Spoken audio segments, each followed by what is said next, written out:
Si j'étais un géant YouTuber, ce serait l'une de ces vidéos où je vous fais savoir au public que je suis heureux de prendre l'argent des sponsors parce que, franchement, j'aime déjà vraiment ce produit. Contexte. Vous savez, lorsque vous prenez une manette pour la première fois qu'elle a beaucoup pour plaire, ça vous parle. Mais il manque juste un petit quelque chose pour qu'elle soit parfaite. Eh bien, vous n'aurez pas à faire cette concession avec celle-ci. Pour vous, j'entends. Pour moi, c'est pas ma préférée. Là, je vous entends dire, mais Clef, ça semble à la fois positif et négatif en même temps, je suis confus. T'inquiète, on va déconfesser. Et je te balance tout d'ici la fin de cette vidéo. Salut, c'est Clef et vous écoutez Game Tech Talk. Tout d'abord, EasySMX a envoyé 2 produits pour cette revue. Toutes opinions sont miennes, aucune demande ni point clé n'a été fourni, demandé et ou approuvé. Ils verront et entendront mes propos en même temps que vous tous. Dans un premier temps, la X10 Mechanic Master ainsi que la suite d'un produit que j'ai examiné en 2023 sur ma chaîne anglophone et dont j'étais assez satisfait, le successeur du Bayard 9124, c'est-à-dire le Bayard 9124 Pro. Donc, commençons par la X10 Mechanic Master en soulignant tout d'abord que cette compagnie semble trouver leur propre voie, comme en témoigne l'emballage de ce produit. C'est simple, élégant, tout en noir et blanc texturé. Et la chose que j'adore, que je ne m'attendais même pas lorsque j'ai accepté de tester ce produit, c'est que dans la boîte révèle une très belle surprise. Pensiez tout de même pas que j'allais tout donner dans le départ, n'est-ce pas? Comme d'habitude, la gamme complète de boutons habituels s'y trouve et le logo EasySMX sert de bouton d'accueil, tout comme ceux qu'on retrouve sur les manettes Xbox et PlayStation. Les joysticks et gâchettes sont de type capteur Hall Sensor qui ne sont pas à l'abri de leurs propres défis. Néanmoins, ils offrent une fiabilité qui est supérieure contre le décalage de joystick au fil du temps. Donc, une précision également qui est plus accrue et qui, je vous dirais, est inégalée tant que le fabricant s'assure de bien les calibrer en usine. Ils ont fait un excellent boulot. L'une des premières caractéristiques clés de ce produit se trouve dans son nom, c'est-à-dire le X10 Mechanical Master. Au cas où vous ne seriez pas familier avec cet aspect, la plupart des manettes utilisent ce qu'on appelle des interrupteurs de type membrane. Donc du moins pour les boutons de face et plus souvent qu'autrement pour la croix directionnelle. Les boutons en membrane ont un côté un peu mollasse, bien qu'ils ne soient pas les boutons les plus réactifs ni les plus précis de tous les temps, ils offrent tout de même une bonne fiabilité plus que suffisante tout en conservant une sensation qui reste assez familière et agréable. Les boutons de fonction sont généralement plus couramment utilisés avec des interrupteurs mécaniques, également connus sous le nom d'interrupteurs tactiles. À ne pas confondre avec les switches mécaniques qu'on retrouve dans les claviers, on parle d'une apparence qui est complètement différente, d'une conception qui est différente. Par contre, ils ont un aspect en commun, c'est-à-dire le fait d'avoir un aspect mécanique justement pour actionner le bouton. Eh bien, comme nous l'avons dit, c'est dans le nom et vous l'avez deviné, chaque bouton sur cette manette, à l'exception des gâchettes, utilise des interrupteurs de type mécanique. Et c'est maintenant la partie où cet énoncé va diviser les gens, c'est-à-dire les joueurs professionnels ont généralement tendance à préférer les interrupteurs mécaniques. Ils sont très réactifs, très rapides à actionner et ne laissent à peu près aucune place à l'incertitude quant à savoir si le bouton a bien été pressé ou non. La meilleure façon pour moi de montrer cela est avec ma super performance athlétique de pression de bouton.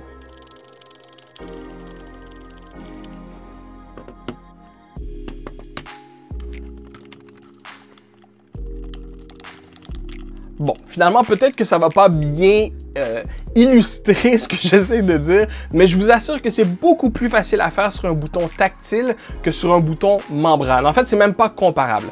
Et il y a un autre aspect aussi pour lequel j'aimerais les féliciter pour ces boutons, et je vais vous dire en toute honnêteté, c'est définitivement les boutons, les mécaniques, avec la meilleure sensation, la sensation la plus agréable que j'ai vue à ce jour. Et là, je sais que je viens de faire le point que ce n'est pas la même chose que les touches de clavier, mais pour en faire une bonne comparaison, je vais me tourner vers celle-ci. En fait, si vous pensez à la Backbone One, pour ceux qui sont familiers avec cette manette, dites-vous que les boutons, c'est un peu comme des Cherry Blue, des touches de clavier, et que un bouton de membrane, c'est un peu comme une Cherry rouge, Cherry Red. C'est pas du tout ça en fait de conception, mais juste, je parle vraiment en fait de sensation. Eh bien, les boutons de la X10, on est vraiment dans les Cherry Brown. Pour ceux qui sont familiers avec ces switches-là, c'est-à-dire que on a une distance avant l'actuation, mais on a comme une petite sensation de bouton à la fin qui est très agréable.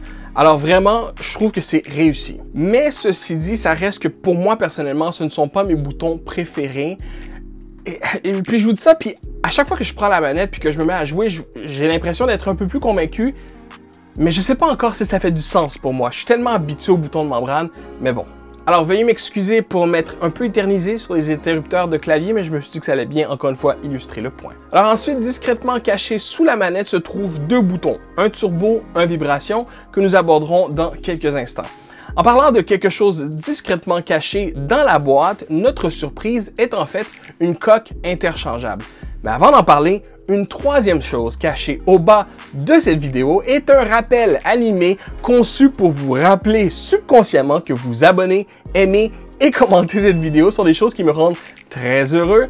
Et comme plusieurs personnes l'ont fait ces derniers temps, je vous remercie à tous et chacun de ce magnifique geste. Ok, donc avant de parler des coques interchangeables, les deux boutons turbo et vibration. Turbo, c'est exactement ce dont à quoi ressemblent toutes les autres manettes qui ont cette fonctionnalité, c'est-à-dire qu'on a un mode semi-automatique, un mode automatique entier. Et le bouton de vibration, lui, vous permet de passer entre 0, 25, 50, 75 et 100% de la vibration du moteur.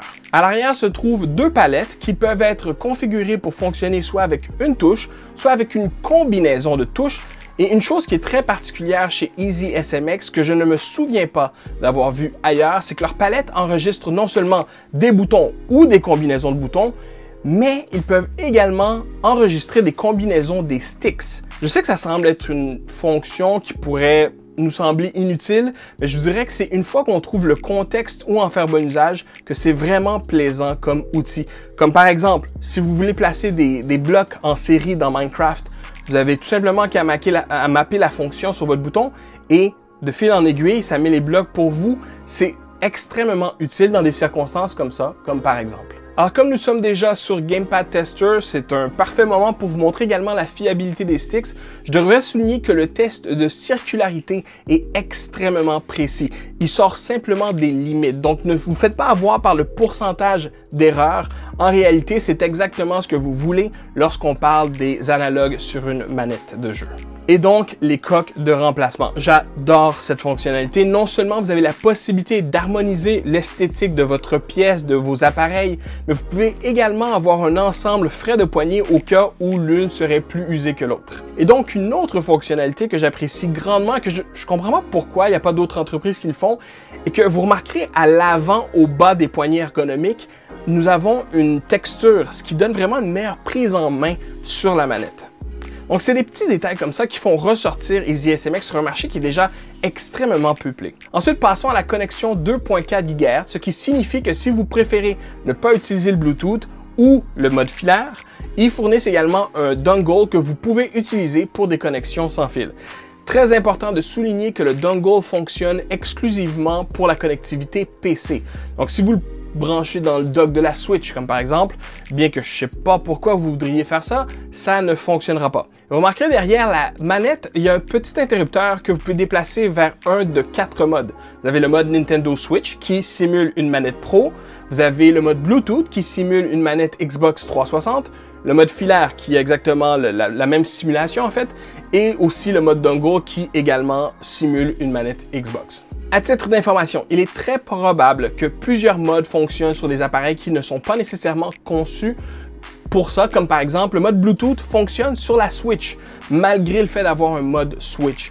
Cependant, le gyroscope ne fonctionne pas sur le mode Bluetooth. Alors vous voudrez quand même idéalement rester dans le mode qui est attitré à l'appareil où vous utiliserez votre manette. Comme certains d'entre vous vous demanderont peut-être, cette manette ne prend pas en charge les amiibo. La vibration est incroyable, très silencieuse et parmi franchement les meilleures que j'ai vues dans le marché tierce. Et ça reste quand même pas une vibration HD qui est une technologie propriétaire de Nintendo. Sur leur site web, ils répertorient un support pour les téléphones portables qui peut être acheté séparément. Et en effet, il fonctionne sur les deux produits. On parle exactement du même socle pour y déposer votre cellulaire. Et avant de passer au prochain produit, le dernier point qui nous reste à aborder est, je vous dirais, le confort tout simplement global, qui vraiment est excellent. Cependant, je préfère le prochain produit et je vais vous dire pourquoi. Celui qu'on vient de parler, le X10, c'est exactement la forme de la manette Xbox Series. Si vous aimez cette forme, vous serez complètement servi. Le seul bémol versus la manette de Xbox est la croix directionnelle. Je vous dirais que la croix directionnelle de Xbox est meilleure. Elle n'est pas mauvaise sur la manette de Easy SMX. Elle est juste pas aussi bonne que celle de la Xbox. Mais pour tout le reste, heureusement que cette manette ne fonctionne pas sur Xbox parce que sinon, franchement, je vous recommanderais d'aller plus vers celle-ci que celle de Microsoft elle-même. On a une couverture multiplateforme, on a le gyroscope, on a le mode switch, on a les macros. Vraiment au niveau des fonctionnalités, au niveau de la qualité, au niveau de la prise en main, c'est sur tous les points un produit qui est supérieur. Et en plus, vous avez des capteurs Hall Sensor pour éviter les risques de drift à long terme. L'interrupteur mécanique reste selon moi une sensation qui est personnelle.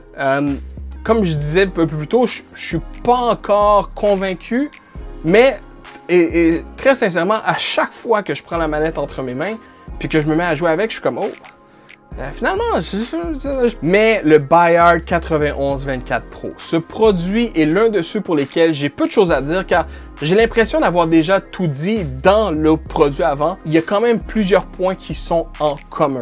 Alors, tous les points qui étaient positifs de la X10, vous retrouvez dans le Bayard 9124 Pro.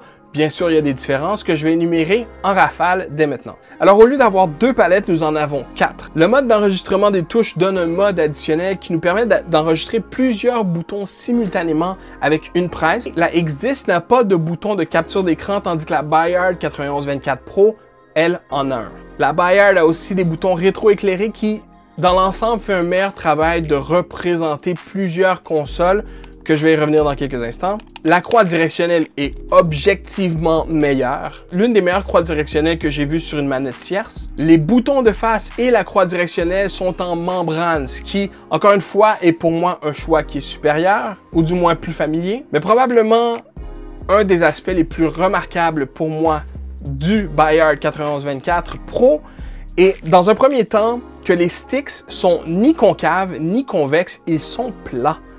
Et je n'ai pas souvenir d'avoir vu ça sur une autre manette avant celle-ci. Et je vous dirais que c'est quelque chose auquel je me suis vraiment surpris à beaucoup apprécier. La sensation que ça donne au niveau de la gestion de nos sticks, en fait. Et dans un deuxième temps, malgré que les deux ont l'impression d'avoir la même forme, en fait, la Bayard 9124 Pro est plus large sur le dessus et va avoir des gâchettes qui sont également plus larges. Alors j'aime mieux, généralement parlant, la prise en main et la sensation que ça m'offre au niveau du confort sur le jeu à long terme. La réalité, c'est qu'Easy SMX a un modèle qui, lui, n'est pas pro, que j'avais fait une revue sur ma chaîne anglophone. Et lorsque j'ai fait la revue, ça m'a tellement surpris, c'est en fait devenu ma manette standard sur PC. Bien sûr, la Pro, là, depuis le temps, délogée pour prendre sa place.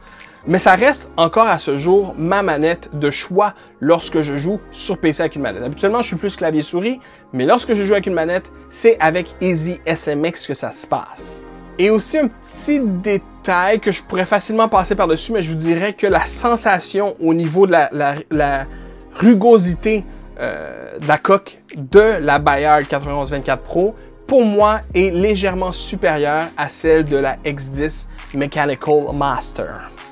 Mais la Mechanical Master a quand même quelques avantages sur la Bayard, entre autres l'interrupteur qui permet de changer les modes, ça c'est définitivement quelque chose que je préfère. Mais aussi la X10 a une disposition standard au niveau des boutons de face, donc le A, B, X, Y. C'est comme ce que vous allez voir sur la manette Xbox comme par exemple.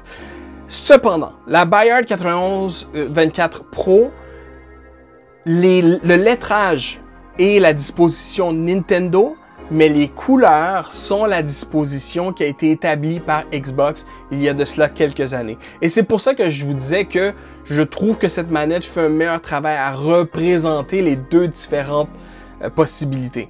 Et donc, je me doute que pour ceux qui auront vu la vidéo, vous allez probablement me demander, ok, mais laquelle qui est la meilleure en fait? Laquelle que je devrais choisir? Eh bien, si vous êtes vraiment sérieux avec votre jeu vidéo, si pour vous c'est quelque chose que vous voyez de façon compétitive, pour moi la question ne se pose pas. La X10 Mechanical Master est préférable. C'est aussi une manette qui est vraiment légère, c'est surprenant. Honnêtement, pour moi cette manette-là est meilleure comme par exemple que la manette Elite de Xbox. le prix est complètement différent, on y revient dans quelques instants. Et de l'autre côté, si le confort, si la commodité, les fonctionnalités sont votre priorité, pour moi, c'est la mienne, eh bien, je pense que la Bayard 9124 Pro est probablement une des meilleures manettes. En vrai, je vous dirais que c'est dommage qu'un petit YouTuber comme moi soit un des rares à en parler. Je crois sincèrement que si Easy SMX était capable d'aller chercher plus d'oreilles à qui veut bien l'attendre, que les gens seraient surpris. Vraiment, ce sont des bons produits. Alors, tout ce qu'il vous reste à faire, c'est de faire exploser les chiffres.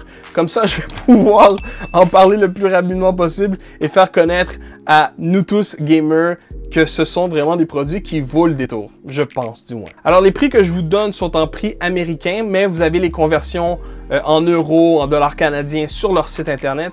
La X10 Mechanical Master est vendue à 50 $ avec le dongle qui est inclus.